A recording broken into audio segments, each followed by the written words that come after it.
Yeah, what's your most favorite and least favorite thing about the field of industrial design? Okay. Whew.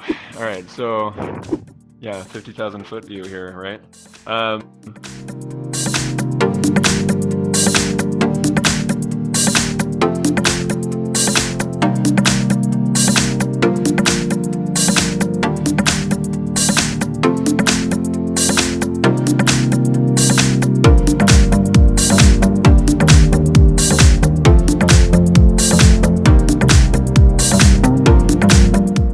I have a question. Yeah. So, with things becoming more and more digital, what is your, I guess, outlook and feeling on the industrial design world being so physical? Do you see industrial designers really kind of integrating more into the digital world, as opposed to more strictly just the physical? Yeah, great question, right? Obviously, industrial design typically is focused on physical products, right? So we are going to have to stay physical to some extent. We still 3D print all of our designs, and we feel them in our hands, right? So digital is not completely replacing physical interactions with products. However, we do see a potential for industrial designers to kind of branch into a more digital space, right? Obviously, a lot of industrial designers already kind of float into like UX and UI design, just by virtue of our skill sets being very compatible with that, especially if you're, a very research-focused designer. UX design teams often will pick up industrial designers because we know how to do research very well. But for someone who's more of, a 3D modeler or, just a highly aesthetic designer, we do see some potential with, NFT technology and the metaverse coming more and more online. I can imagine, talented industrial designers ending up going full digital and just designing basically NFT objects for people, right? We don't see it necessarily happening yet because there's a plethora of free 3D material online. But once people start to get tired of that, people start to want to identify themselves by brands, well-known brands of objects. I can imagine a potential for industrial designers to be more sought after to design digital goods, essentially, through NFT technology. Cool. So we're trying to prepare ourselves for that and be poised to jump on that if it does come on, happen a little bit faster. But at the moment, it's not quite happening yet. But I do think there's a potential.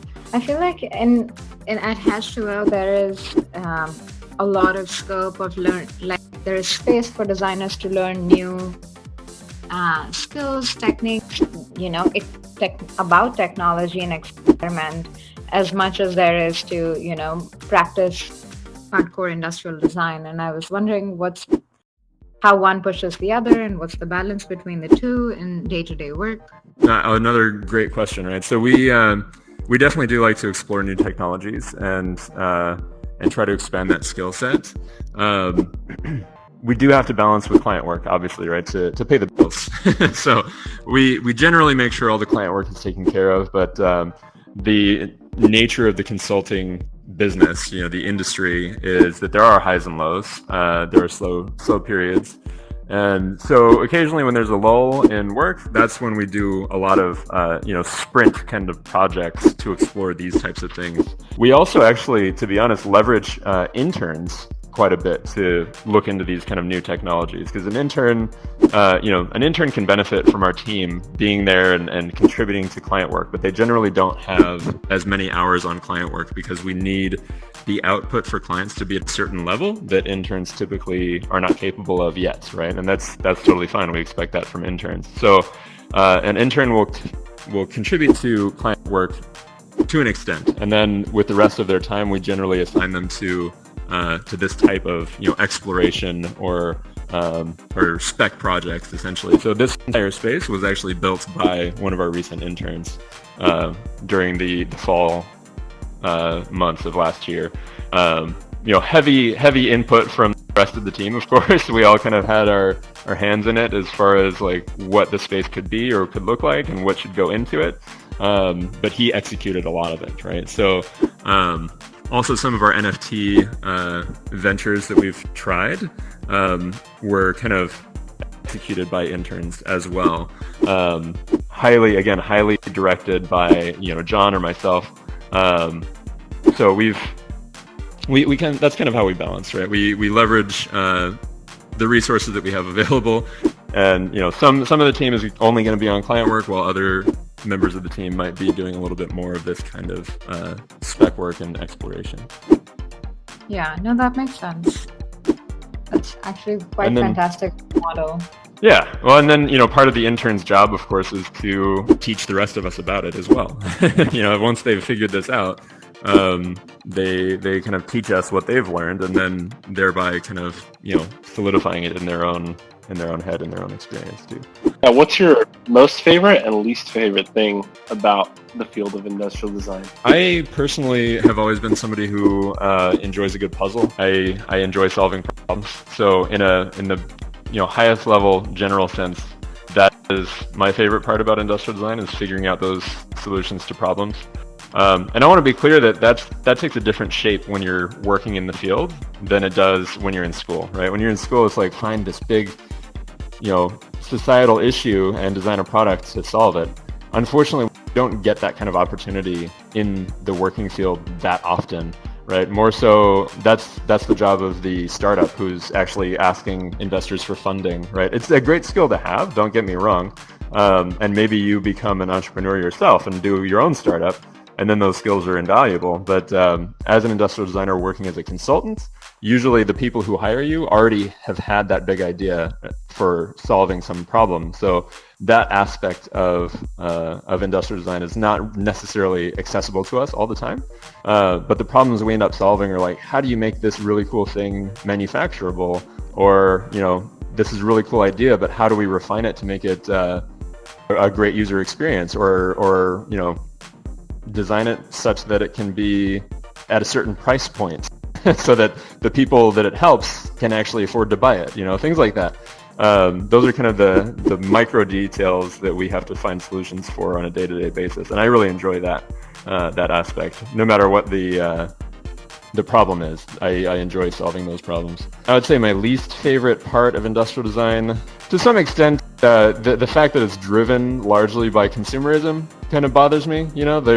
We do have to take projects occasionally that are just another installation in a crowded category. That kind of project doesn't excite me as much as the ones that are actually trying to do something new and innovative. So I would probably be miserable if I was employed, as a corporate designer for some headphones company that was just trying to pump out a new product for, yearly or seasonally even, right? That's not really what I enjoy. I want to work on new and interesting things. I do have to work on those types of projects occasionally as well, because, if that's what the client is working on, then we're going to do a great job for them. But I'm definitely a lot more excited about things that are new and trying to do something different. What is lacking in the education that they need to be prepared for when they enter the world of professional designing? Right. Yeah. Okay. Excellent question. I could honestly probably do an entire lecture on this. So I'm gonna try to keep it concise. I've put a lot of thought into this over the years, though. So I'd say not just ASU, any industrial design program has a pretty significant mismatch with the industry, right? So starting with internships is absolutely your best bet, your best option coming out of school, because it's going to open your eyes up immediately to the differences between school projects and the working environment, right? Some of those things are, when I talk to students who say that research is their absolute favorite thing to do, and they're talking to a small consultancy like ours, that's not really in alignment, right? We have to execute research very, very quickly, and we don't go as deep as maybe some other firms or a corporate team would go. So I guess tip number one is know the context that you're applying for. If it's a corporate design job, that's going to have a much different structure than a design firm like 𝐁2O or any other in the Bay Area that you visited a couple weeks ago, right? Most of the design firms are going to be very heavily speed oriented, right? So a lot of your skills, sketching, 3D modeling, to get a job, you're going to want to hone those skills to be able to do high quality output as quickly as possible. If you're going for a design firm, right? If you want to try to get into a corporate design, if you want to specialize in bicycles and that's all you care about and that's all you want to design, it's a totally different ballgame, right? There, then you might want to be more versed in research and user experience optimization and how do you test things with users to find the best solutions, right? That might be more appropriate there. But know the context that you're applying for. That's important. What I personally struggled with most coming out of Arizona State was portfolio design, right? So there's no, at least when I went there, I don't know what the course load is like now, but when I went there was no portfolio design course. And they do have that kind of thing at at some of the Bay Area schools. At Cincinnati, the Cincinnati Design School, unfortunately, is like one of the top tier design schools. Everyone in the Bay Area in consulting knows that if you're getting a Cincinnati student, they're likely going to be very talented. They just have that reputation. Same with Art Center in general, but all of these schools have a dedicated portfolio design class that you get credit for, and all you do is work on your portfolio and get feedback on it. So that was something that I was missing. When I graduated, I actually ended up just personally redesigning my portfolio over and over and over and over again, trying to get it to the level of what I was seeing online, right? So look at competitive portfolios, other students that you can find on Behance and platforms like that. Look at their portfolios and how they're doing it, and compare that to yours, because that's who you're up against, right? So that lack of a portfolio design class kind of, I felt, put me at a little bit of a disadvantage. It took me some time to figure out how to get up to speed and compete. I would say, just for right when you graduate, those are maybe the two heaviest hitting things, right? Portfolio is the first thing anyone's going to look at, and it may be the last thing anyone's going to look at. So I would say put a lot of time into your portfolio and try to make sure that it's competitive. You can write the most beautiful cover letter, and I can almost guarantee that if your portfolio isn't up to par with what people are looking for, they're never going to read that cover letter. And they don't care about your GPA either, right? You can put your 4.0 average on your resume, and people don't care. Employers don't necessarily care, because we are a highly subjective, visually oriented industry, right? So you need to show your best in your portfolio, and that's what's going to get people to kind of linger and look more into what you're capable of, and if you're a good fit for whatever position they're looking to fill.